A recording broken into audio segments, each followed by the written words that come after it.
Good afternoon, everyone, and welcome to this UCL Minds Lunch Hour lecture. We're really pleased to have you all with us today. My name's Eleanor Robson. I'm the head of the history department here at UCL, and I'm also a historian of science and knowledge, but from the very opposite end of the chronological spectrum that we'll be talking about today. So it's a real pleasure to be introducing Professor John Agar. He and I have had a long professional relationship together from the opposite chronological ends of the history of science spectrum. And like me, he's also a head of department here at UCL. He's the co-head of science and technology studies. So we work very closely together, the two departments, particularly through research. So John is a historian of modern science and technology, and he's the author of books such as The Government Machine, A Revolutionary History of the Computer, which was published by MIT Press in 2003. A very interesting and important book called Constant Touch, A Global History of the Mobile Phone. And the second edition came out in 2013, and no doubt there'll be many more editions as that history is far from done. Then Science in the 20th Century and Beyond, Polity 2012. And then as well as the books, he is that he's written on his own, he is the author and editor of two recent UCL Press books, one co-edited with Jacob Ward in 2018 called Histories of Technology, the Environment and Modern Britain, and most recently his very interesting book, Science Policy Under Thatcher in 2019. And so with all UCL Press books, those books are open access. And so you can go to the UCL Press website and find those and download those and read them for free. In recognition of the amazingly important and groundbreaking work on the history of recent science, in 2016, Professor Agar was the recipient of the Royal Society's Wilkins Bernal Medawar Medal and Lecture. And so he'll be bringing that history of science in Britain very close to home now, and will be talking to us today to answer a fascinating and provocative question: why did a former UCL Provost think that research in AI should be stopped?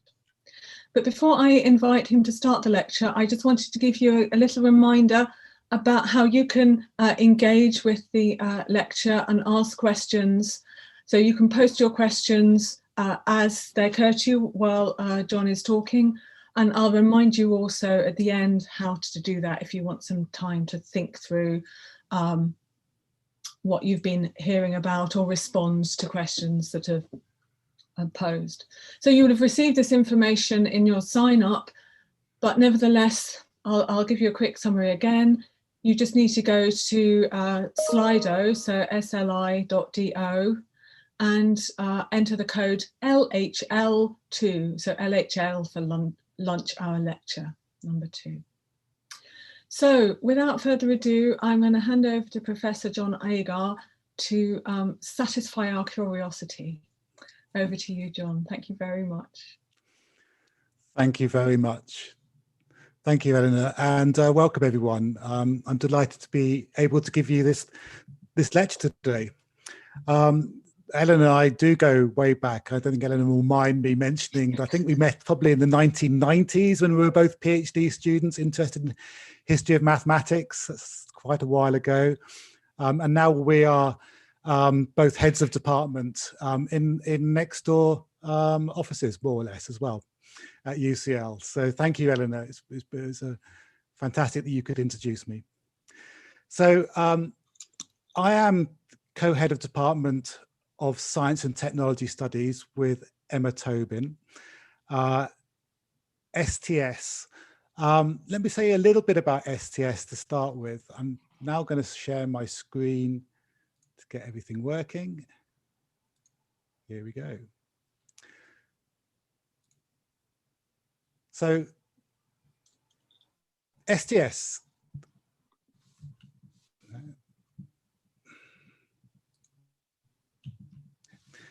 STS is a useful subject.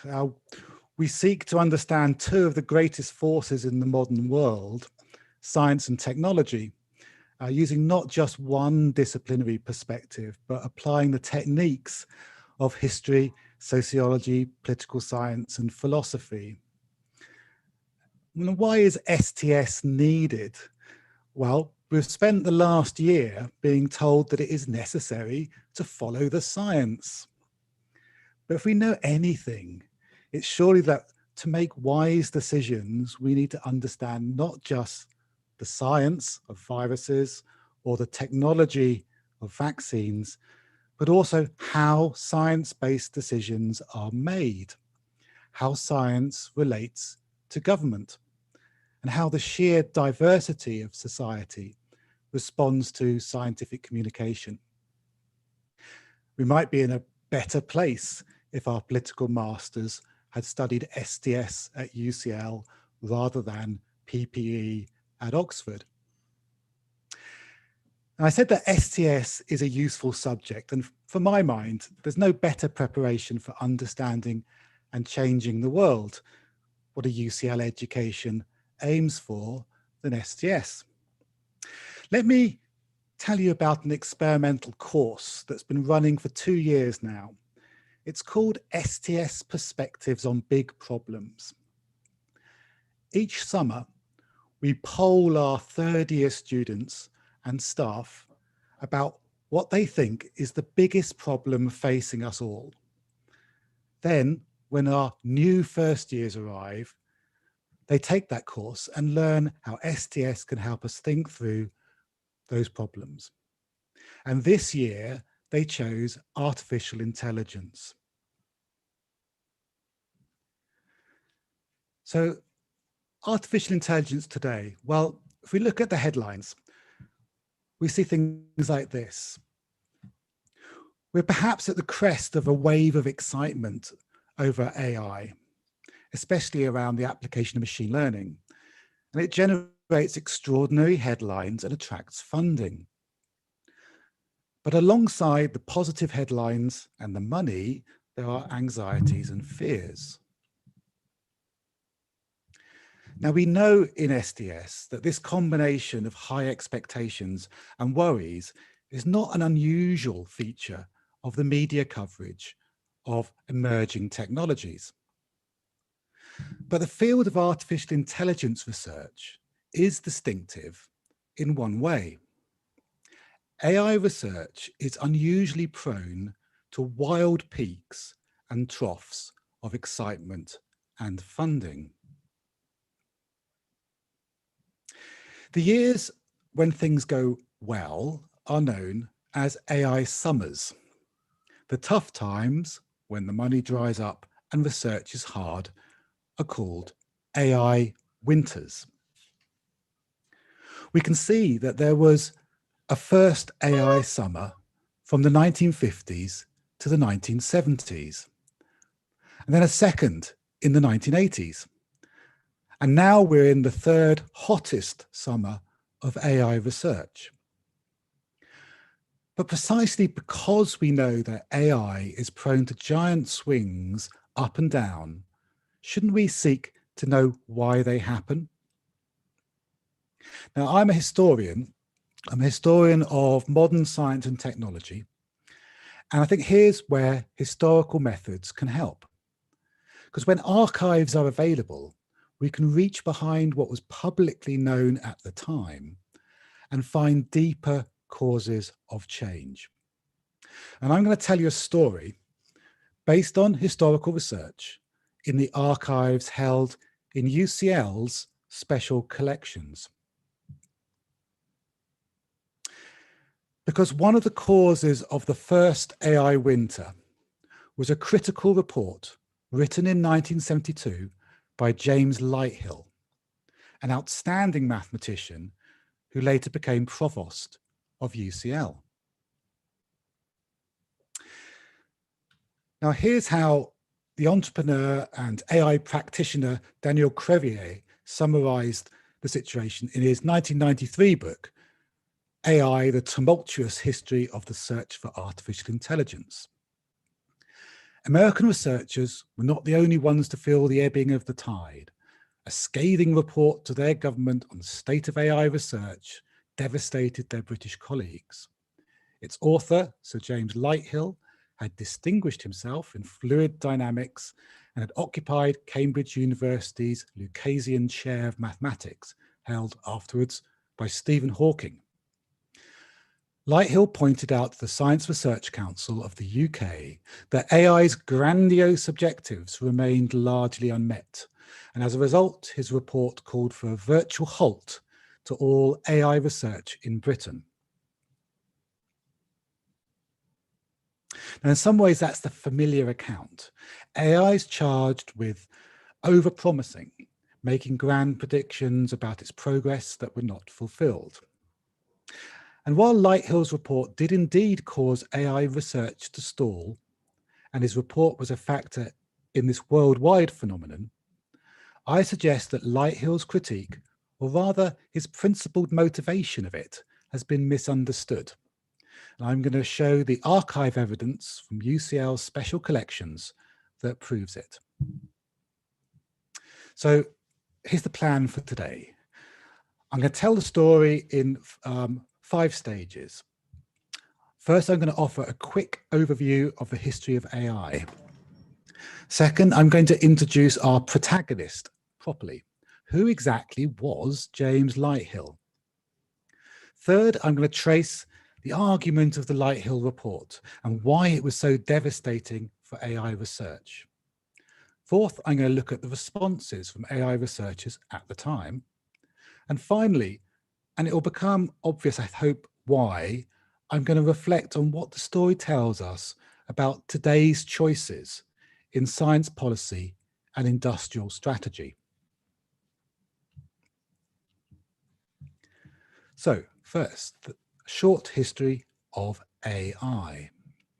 Well, there are 2 versions of the history of artificial intelligence, a long version and a short version. The long version reaches way back. It might start with stories and myths of moving mechanical statues in ancient Greece, or this one, a brazen head, a head made of bronze that was supposedly made by the medieval scholar Roger Bacon, a mechanical head that could talk. The long history would place today's attempts to make machines that do intelligent things in a long line of very real projects to build automata. These Enlightenment machines were often beautiful triumphs of artisanal skill, luxury objects paid for by patrons to provoke reflection and awe. Automatons such as this famous silver swan, built by the artisan John Joseph Merlin in 1773, the swan moves and appears to search and choose tiny, delicious fish to eat. You can still see it in operation at the Bowes Museum in Barnard Castle. It's still the only valid reason to travel to Barnard Castle. Automata blurred the line between the living and the non-living. They lived in the uncanny valley. They troubled spectators by performing and doing things that surely only the living or even human could do. But these things were various, playing music, speaking and singing, moving limbs with purpose, or even, in the case of one of my favourites, Jacques Valcansen's duck, not only eating, but excreting too. Now, it was only in the 20th century that what was seen as distinctively human was intelligent cognition. And this is where we find the short history of AI. Now, at mid-century, the intensity and speed of global conflict had created the need for fast electronic manipulation of symbols and data. The result was the first stored program computers, giant machines full of thousands of electronic valves. We see here one of the first, a Ferranti Mark I, built in Manchester. On the right, you can see Alan Turing. Now, when this photograph was taken, Alan Turing had just published a paper in the philosophy journal Mind. Called Computing Machinery and Intelligence, Turing asked what it would mean to answer the question, can machines think? Now, we all know about one part of his answer, the imitation game, the so-called Turing test. But much of the paper is Turing's rebuttal of all the possible objections to the idea of thinking machines. Turing wrote, I believe that at the end of the century, the use of words and general educated opinion will have altered so much that one will be able to speak of machines thinking without expecting to be contradicted. It was an idea and a bold prediction, but scientific ideas remain just that, without funding. The first warm summer of artificial intelligence research would not have happened without the Cold War. The Cold War pumped money, mostly American defense dollars, into fast computing.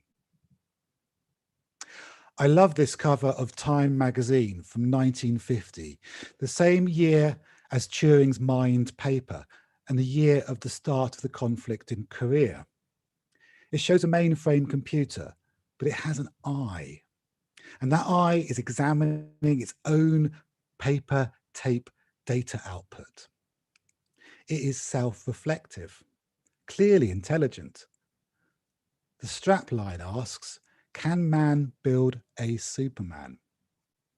But it's also, notice, wearing a uniform, the uniform of a US admiral. It's a military machine, a Cold War intelligent automaton. American scientists, mathematicians, and cyberneticians in the early Cold War crystallized the field of artificial intelligence. The term itself was coined in preparation for a conference at Dartmouth College on the East Coast in 1956. As the proposal, written in 1955, stated, the study is to proceed on the basis of the conjecture that every aspect of learning or any other feature of intelligence can in principle be so precisely described that a machine can be made to simulate it. And it's from this group that we not only get the name artificial intelligence, but also a host of bold claims and predictions, ones that went beyond Turing. And following the Cold War shock of Sputnik in 1957, the funding faucets were open full. Soon, another imitation game was in play. Scientists in other countries, including Britain, expanded artificial intelligence research. Through the 1950s, 1960s, and into the 1970s, AI was booming. Now is a good time to turn to James Lighthill. Who was James Lighthill? Well, here's James Lighthill. Older viewers, listeners might be reminded, like me, of the British comedian Ronnie Barker. Actually, both these pictures are of James Lighthill. Michael James Lighthill was born in 1924 and he won a scholarship to Trinity College, Cambridge at age 15. During the Second World War, he worked at the National Physical Laboratory on supersonic and hypersonic aerodynamics. Afterwards, he taught mathematics at Manchester University, where he ran one of the most powerful and inventive fluid dynamics groups ever formed anywhere. In 1959, he was appointed Director of the Royal Aircraft Establishment, RAE Farnborough. His work on supersonic wing shape was used in the design of Concorde. In 1964, he returned to academia as a Royal Society professor at Imperial College before moving to Cambridge as Lucasian Professor of Mathematics in 1969, succeeding Paul Dirac. So he comes between Paul Dirac and Stephen Hawking, which gives us some sense of his stature as a mathematician. From 1979, he was Provost of UCL, University College London, where he remained for a decade. At UCL, he stressed the need for universities to produce graduates in useful subjects, such as building. In fact, the modern Bartlett building is a testament to that. In 1998, Lighthill died while swimming around the island of Sark, a feat he had completed 4 times previously. In terms of his mathematics, Lighthill specialised in fluid dynamics, but in a distinctive way. Many of his best papers started in one practical context, but found application in a wide variety of others. A 1952 paper on jet engine noise was applied to understanding the sun's corona. A 1956 paper on nonlinear acoustics was used in contexts as various as kidney stone therapies, flood waves in rivers, traffic flow on highways. His biofluid dynamics spanned blood flow, breathing, bird flight, and how fish swim. And the UCL Special Collections are full of drawings of diagrams of fish swimming and birds flying. In 1966, Lighthill was invited onto a working party reviewing UK nuclear fusion research, leading this work at Culham.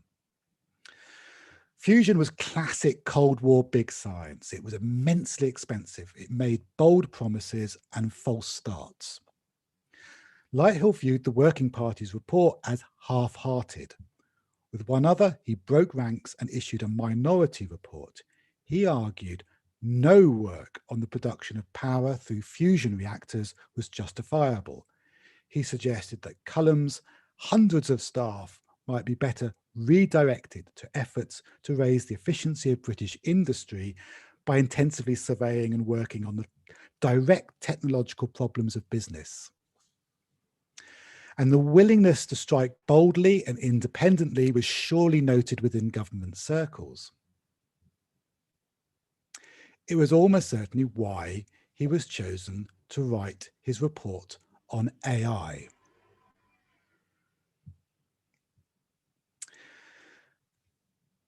Now, what I'm showing you here is a letter I found in the UCL Special Collections, and I'm just going to read a portion of it. In September 1971, the chair of the Science Research Council, Brian Flowers, wrote to Lighthill. He writes, "There are few subjects which at any particular time strike one as having a very special potential for being pervasively important. But artificial intelligence seems to me to be such a field, overlapping as it does with neurobiology, psychology, linguistics, and computer-aided learning, not to mention mathematics and computer science proper. These subjects," says Flowers, "and artificial intelligence itself are highly complex, very much the preserve of experts, and perhaps sometimes of plausible charlatans. It is getting increasingly difficult for the Research Council to control this mix of activities and make properly informed judgments."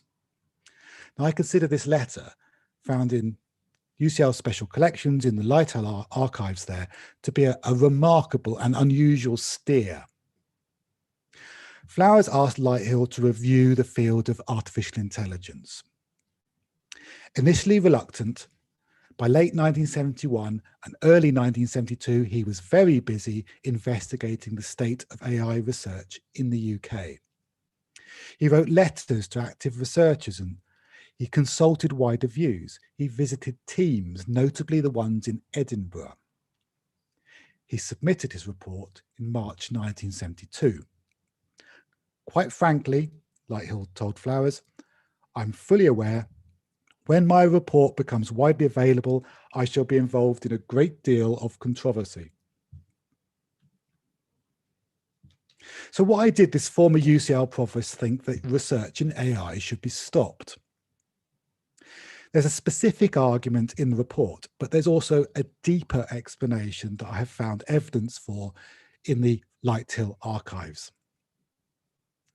Lighthill's specific argument was as follows. Lighthill divided up the subject of AI into 3 categories, A, B, and C. A, he called advanced automation. It was work to replace intelligent human beings by machines for specific purposes. Examples might include control engineering, or automating office work, or code breaking, or missile guidance.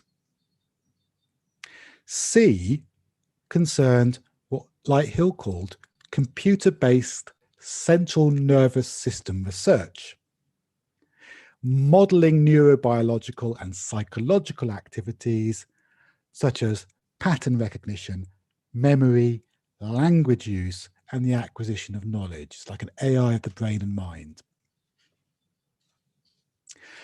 A and C linked to established scientific and engineering disciplines. And in the middle was B. B stood for building robots. But under B was a broad class of general intelligence activities, playing games, visual scene analysis, common sense, coordination of eye and hand. B was also supposedly a bridge. It borrowed from A and B, and it sought to influence them. But B was the problem, said Lighthill. Its aims and objectives were hard to discern. It was distant from applications and established disciplines. And only the existence of the category B, argued Lighthill, created AI's claim for unity and coherence. And he reported, I quote, a widespread feeling that progress in the bridge category B has been disappointing, both as regards the work actually done and as regards the establishment of good reasons for doing such work, and thus creating any unified discipline. So the story of inflated predictions came from failures of work in category B. B was a failed bridge. AI, artificial intelligence, was not and could not be unified, argued Lighthill. Governments should fund A and C through traditional disciplines, but not B. He threw fuel onto the fire in the report as well, by adding speculations about why B might have grown at all. Perhaps scientists were pandering to the public and the public's penchant for robots. Perhaps, asked Lighthill, and I quote, the stimulus of laborious male activity is the urge to compensate for lack of female capability of giving birth to children. Total speculations. Lighthill's famous report was published in a deeply unusual format. In 1972, the Science Research Council published it as part of a paper symposium. Included were the Lighthill report and 4 responses. 1 was in support and 3 were critical. The most critical came from, and with the man with most at stake, came from Donald Mickey. Now, Mickey is a fascinating figure. He'd been a teenager when he started working with Turing at Bletchley Park. He was fascinated by the idea of intelligent machines. In the 1950s, finding no employment in that field, he had worked at UCL with his then wife, the equally interesting Anne McLaren, in animal genetics. He was appointed reader in the Department of Surgical Science in Edinburgh in 1958, but a trip to the States in 1962 opened his eyes to AI developments there. And back in the UK, he lobbied for better computer facilities and remarkably set up his own unofficial unit, which eventually became a Department of Machine Intelligence and Perception. Mickey cultivated AI contacts with researchers from the US and indeed the Soviet Union. And the breadth of this research in Edinburgh can be seen by this imaginary grand exhibition of AI, a proposal written in 1972 and sent to Lighthill. It includes programs which can rapidly acquire skill in any of a wide range of games on being told the rules, programs able to compose interesting music or poetry or graphic art. Programs able to control a driverless vehicle to navigate an unknown terrain. Programs able to prove mathematical theorems de novo, i.e. from scratch, perhaps not the wisest boast to make to a mathematician. Programs able to recognize speech, understand stories, make scientific hypotheses given data. Programs to use robotic hand-eye devices. Now, much of that was category B work, the work Lighthill wanted ended. The work of the Research Council, acting on Lighthill's advice, cut funding for. And with his rapidly expanding research and bold predictions, one might wonder if Mickey had been the Research Council's target all along. So the Lighthill report does seem to be a critical assault on the coherence of the field of artificial intelligence. But I want to suggest a deeper cause. Evidence gleaned from Lighthill's papers in UCL Special Collections enable us to uncover a deeper reason for Lighthill's arguments against AI. And in his papers and correspondence, in which he expressed deeper convictions and principles, what becomes apparent is Lighthill's commitment to a particular view about how the best science is done. It's a good question, isn't it? Under what conditions, what arrangements is the best science produced? A clue can be found in the text of the Lighthill report itself, in which he says again and again that the problem is lack of engagement with immediate fields of application. And in the Lighthill archive, we can find empirical evidence for the strength of a conviction about what we might call good science policy. His best and most influential fluid dynamics papers started in problems and ended in problems. The critique of fusion research was an argument for redeployment of skills towards immediate problem solving.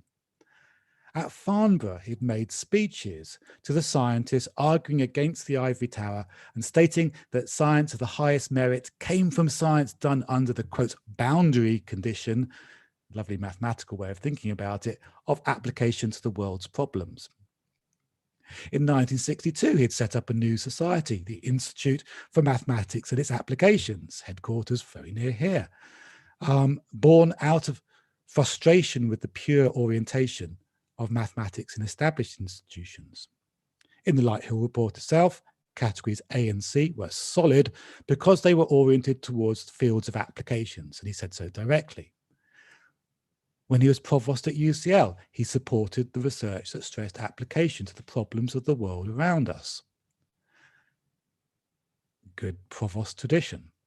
In the 1980s, when consulted again by the government, he welcomed the new industrial strategy of funding intelligent, knowledge-based systems research under the ALVI programme because of a direct link of research to practical needs. So he welcomed the second AI summer. Now, some of the primary sources I've been looking at are quite hard to figure out. This is some of his sketches for what his Institute of Mathematics and its applications might be like. And I haven't got to the bottom of all those symbols yet. But the overall pattern, I think, is quite clear, that Lighthill's convictions about the conditions for the best science became, for him, a guiding principle. Running through Lighthill's career is this principle, that the very best scientific work comes from a tight relationship between research and practical problem solving. We might call this orientation to problem solving a grand challenge approach. If so, then it is testament to a distinctive UCL tradition. The Lighthill report on artificial intelligence was not an attack on AI, but a review of AI guided by this principle. For Lighthill, scientific work of the highest merit was framed by practical problem solving, within which scientific excellence was pursued and achieved. The problems might be offered by industry, commerce, government, or society more broadly. So I'm going to move to some sort of bring it up to date, some conclusions and some final thoughts. So moving to conclusion, some reflections about artificial intelligence then and now, and what are today's choices? So I've told you, I've shown you, I hope, why a former UCL Provost thought that research in AI should be stopped. He thought that it did not connect clearly enough with the world's problems, as well as being incoherent as a result. But so what? Why be interested in James Lighthill? Why be interested in his report, which is now nearly half a century old? Well, we are now in AI's third hottest summer. AI has always had the wild peaks and troughs, high expectations, and only some fulfilled. And there's no harm in asking why past summers have ended. Now, I've been reading Dame Wendy Hall and Jerome Pezzenti's recent report to government on growing the AI industry in the UK. It's perhaps the recent analogue to the Lighthill report. So this came out, I think, this year or the year before. It's a review of AI that makes recommendations to government, just like Lighthill's report. But it differs. It's immensely positive. And it's part of a framing now. AI is regarded as strategically essential to the British economy. It is one of the 4 grand challenges of the industrial strategy. And that's what you see in this other image. So artificial intelligence and data, alongside aging society, clean growth, and the future of mobility, are 4 grand challenges being set as strategic aims for research funded by UKRI. Now, the authors of Growing the Artificial Intelligence Industry in the UK, Wendy Hall and Jerome Pezzenti, well, Hall is a deeply respected academic computer scientist with roots in industry. Pezzenti is VP of AI at Facebook. The funding figures they quote are startling, even if they are to be taken with perhaps a pinch of salt. The US government spending $1.2 billion in, quote, unclassified R&D for AI in 2016, for example, but compare that to McKinsey's estimate of big tech firms investing between $20 and $30 billion in the same period. There's now an ecosystem with big tech firms and research at universities intertwined. But it's no longer a case of big companies buying the spin-offs, but of a much further reach. And I quote again from Hall and Pezzenti, leading players are not just hiring from universities, they're hiring the universities. Amazon, Google, and Microsoft have moved to funding professorships and directly acquiring university researchers in the search for competitive advantage. There's a huge demand for skills. And it may be a research ecosystem, but there's no doubt what the keystone species are and who is at the top of the food chain. So one big difference between AI then and now is the role of big tech. Google, Facebook, Amazon, and so on. And they have very deep pockets.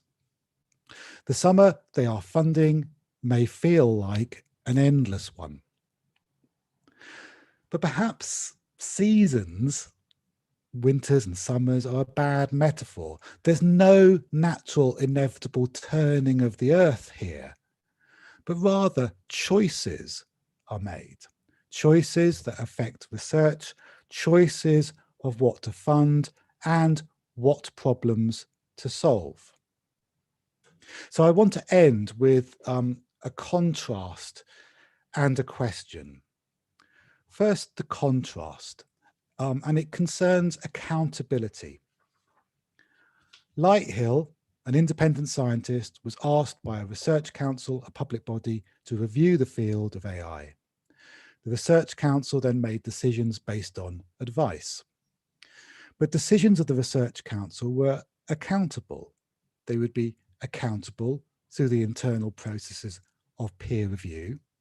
They were in principle accountable through the external processes of Parliament, as public money could be questioned. A minister could be asked in Parliament, an advisor pressed by select committee, we could ask our MP. The AI of the third summer is not accountable in this way. Much as we would want to know the decision-making processes of big tech, and therefore of the AI around us, are inaccessible, we don't know, and unaccountable, we can't seek redress or explanation by right. Now, Lighthill might have been right or wrong, but the decisions he influenced were democratically within our hands, in principle. And this contrast between then and now leads to a final observation and a question. My final observation is that AI research today is intensely problem-oriented. You could cite many examples from Hall and Presenti's advice to government. You've only got to look through the descriptions of startup companies, the news on venture capital investments, and each one is linked to problems of various kinds. AI for health, AI for self-driving cars, AI for sustainable development goals, AI for giving social media users a better, more bespoke, more personal service for ads. So this is indeed an orientation towards problem solving. Lighthill would be happy, but there is something missing. Something that Lighthill didn't ask about, despite his lifelong commitment to research orientation towards problems. Who chooses the problems? And what democratic route do we have to shape those choices? Thank you very much. I'm going to say thank you. Thank you to Matt and Sana, and particularly Eleanor, for introducing me. Thank you for listening. Come and study with us if you want to hear about problems and how to solve them in a broad context of science and technology in society. Come and join us at STS. And I'd like to say a special thanks for access to the Lighthill papers. History only works if we can get access to archives, to UCL Special Collections for keeping them and showing them so well. So thank you very much. John, thank you so much. What a rich and thought-provoking paper. I'm sitting here sort of with my sort of two identities, thinking about this at the same time as a fellow historian of knowledge, thinking about the relationship between power structures, funding agencies, and the practitioners, and then all of those issues you touched on around, decision making, but then also as a UK citizen, taxpayer, etc., living in the present moment as well, and being asked to think about the role of AI in our lives and the relationship between science and governance right now. So a huge amount to think about. We've got some questions that are appearing already. Great. I have a question for you from my sort of history hat. So I'll kick things off and then we can come in with questions. So, fascinated by Flower's letter. As you say, it's a pretty hefty nudge, isn't it? Right? So 1971, what is going on at that point to make the Science Research Council, or perhaps Flowers in particular, think that there might be charlatans around spending British taxpayers' money inappropriately? Yeah, so what's going on I love that. And then is the Research Council then, clearly they accept Lighthill's report by the sounds of it, so are they getting the answer they want, or are they just having to live with what Lighthill comes up with? So what I haven't found yet are the UK government archives, where I see the other side of this this story. It's well within the period of history where those archives should be open, And it may be I've just been looking in the wrong places, but I've not been able to track the discussion within Whitehall of what they make of the Lighthill report. So all I get is the correspondence back to Lighthill, and they seem to be happy with it. And we know that the funding decisions were changed later. Largely, Edinburgh suffers quite a lot in this period, but it's not just them. Sussex, Essex, Cambridge, other places where are deeply affected by this, and the story of the AI winter enters into artificial intelligence researchers' stories they tell themselves about their discipline and their funding, and all the problems it caused. So it certainly did have effect, not just in British funding circles, but elsewhere. That report was read elsewhere. It's been cited as an influence in the States, for example. There are other critical arguments going on at the time. It's not just Lighthill, but I think it's one of the factors. But what else is going on here? So the 1970s, early 1970s, within funding of science, it's the period where the big post-war boom in funding of science is beginning to flatten out, and people are nervous about the growing expanse of science, the expense of science, and this is only going to get more difficult as we go through the 1970s, and then have all the external factors of the world economy, the oil shocks, and the problems that are more specific to Britain as well. So I think we're entering a period of turbulence for science funding, a flattening of science funding, and this becomes part of the picture here. So that's some of the other factors that are going on. Yeah, thank you. And then related to this, Simon R. Simon R. asks a really interesting question. Post-war secrecy concerning Bletchley Park hindered the UK development of IT. So did the Provost report then do the same for AI? You suggesting it does, but there's an interesting dig more deeply into that parallel with Bletchley Park. And then following on from that, did he regret making that report?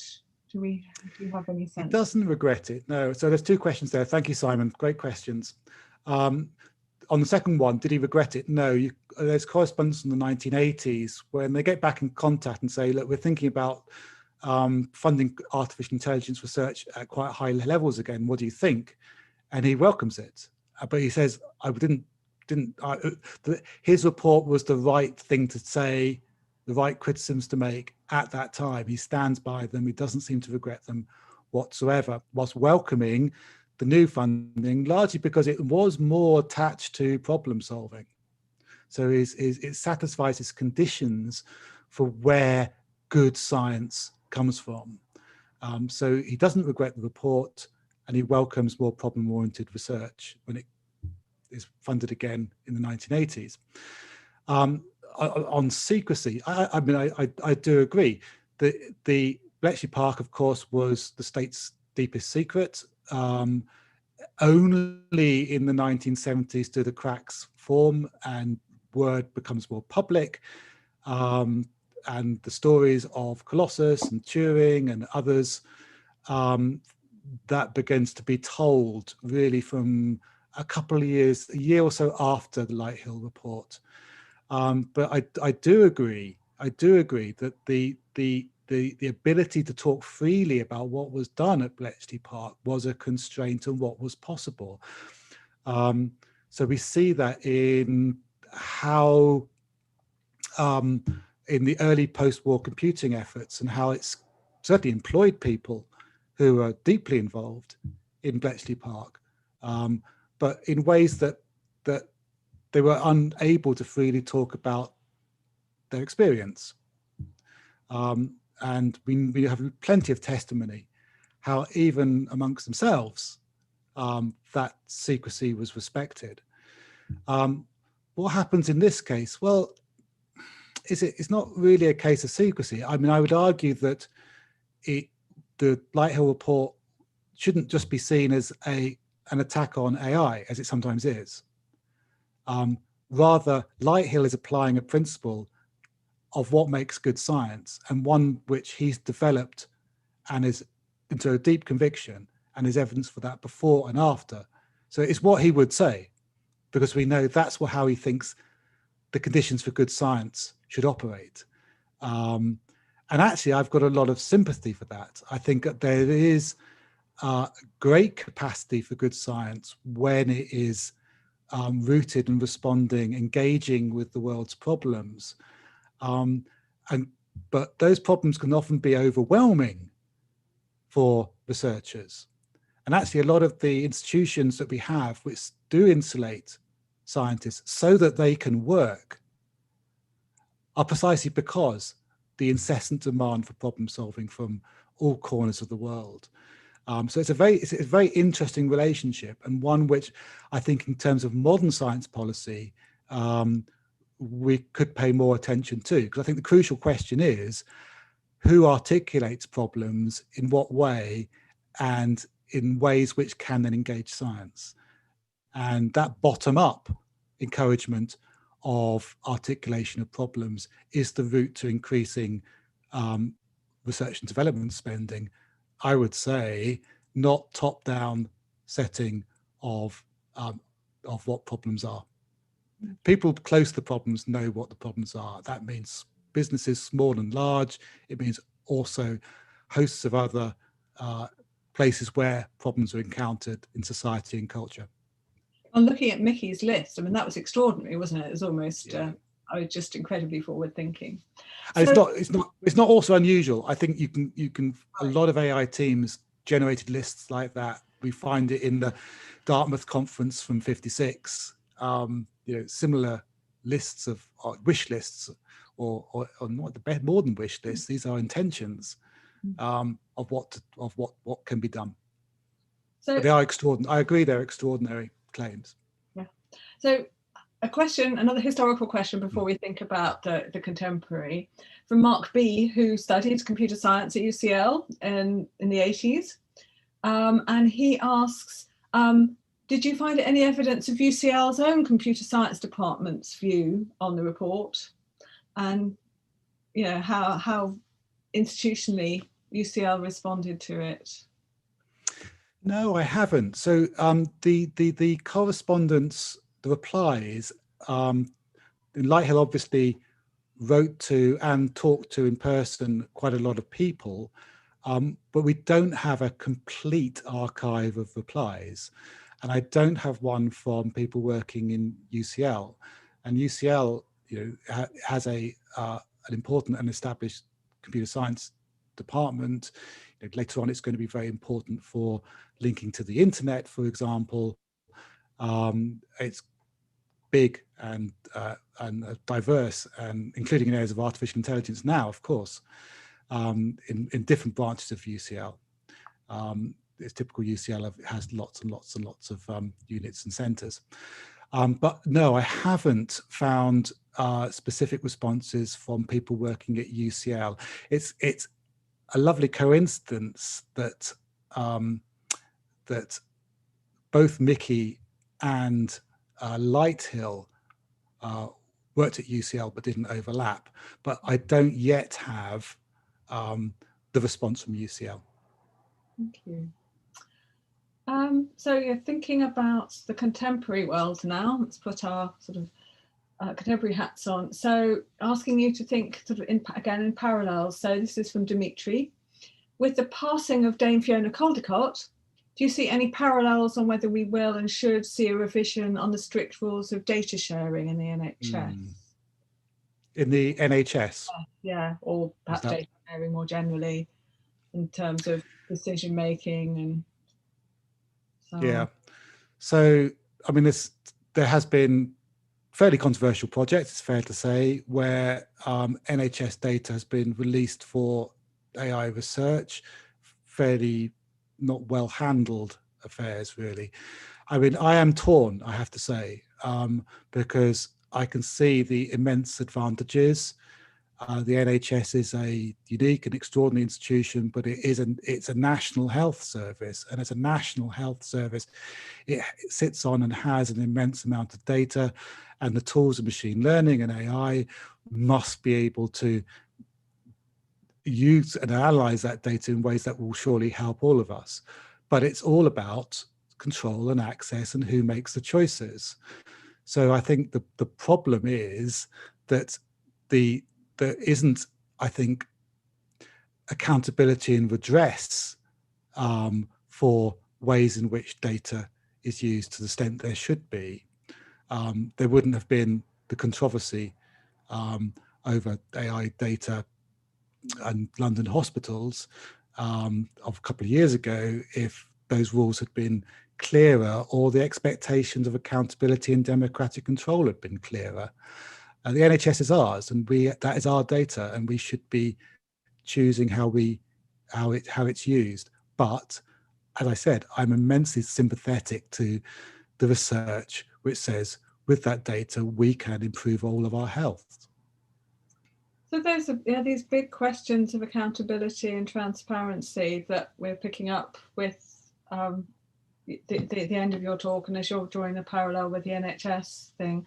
Is that something that is, I mean, one's tempted to sort of detect the hand of Dominic Cummings behind all this, but is that something that's actually much more embedded in the way government is working now? And what chance is there of that directionality turning? Because one feels that that's much bigger than the examples we're discussing today.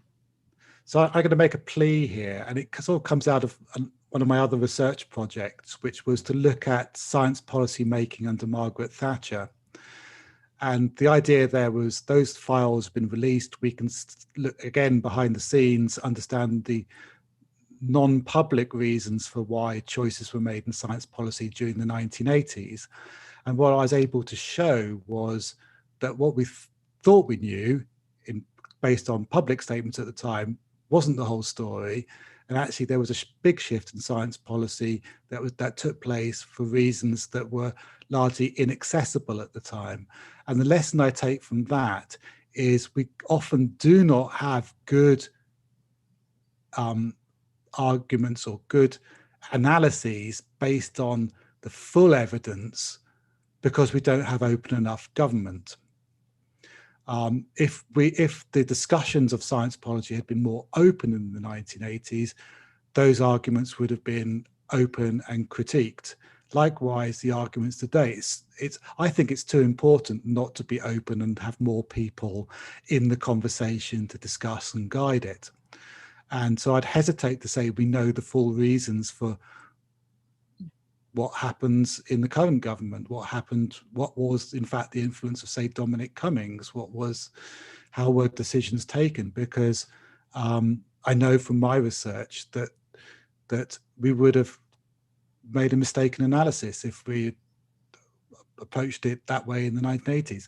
But in some ways, that's a counsel of despair. We do need to have something to say. We have to have something to be able to to state what would make good policy. But I wish we had a more open access to decision making and a conversation around it.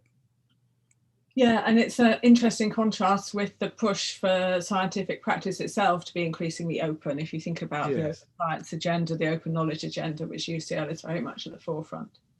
Good point. Good parallels. Yeah. Sorry to interrupt you. We're almost out of time, but there's one really interesting question that's just come up from Matt Wright, who is a PhD researcher who is looking at Donald Mickey. So he's asking, was he a fair choice for conducting this review, given the antagonism his presence caused? Or is that only obvious after the fact? So Mickey is such an interesting character. I mean, he's also complex.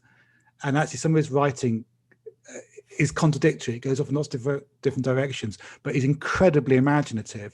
I haven't got my head, to be honest, fully around how Mickey operates and how the Mickey archives are big, and they're at the British Library, and I welcome the fact that there's a PhD going on there on that project because we need a better understanding. His relationship with Lighthill, obviously it did go sour. Mickey was very angry. But the back and forth before that is I think they're trying to find a way to talk to each other, and it doesn't quite work. And then the relationship goes sour, to be honest.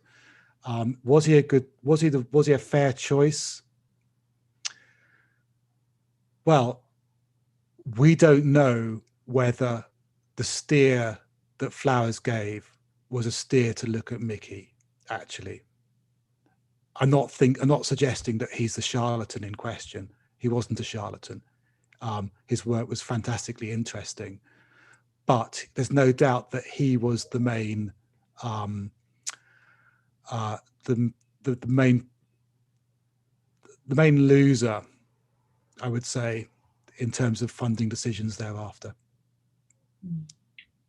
Thank you, John. We have spent a full hour. This has been amazing. I've really enjoyed it, and I'm sure everyone else has too. But we could spend the rest of the afternoon talking, but we can't. So regretfully, I'm going to bring the hour to close. Thank you, John, enormously for this incredible talk. And thank you, everyone who's contributed questions and who's listened. It's been a fantastic hour. There's plenty more of this where this came from. So do visit the UCL Minds webpage to see what's coming up next. Hope to see you all soon. Stay well until then. And thank you all very, very much indeed. Thank you very much.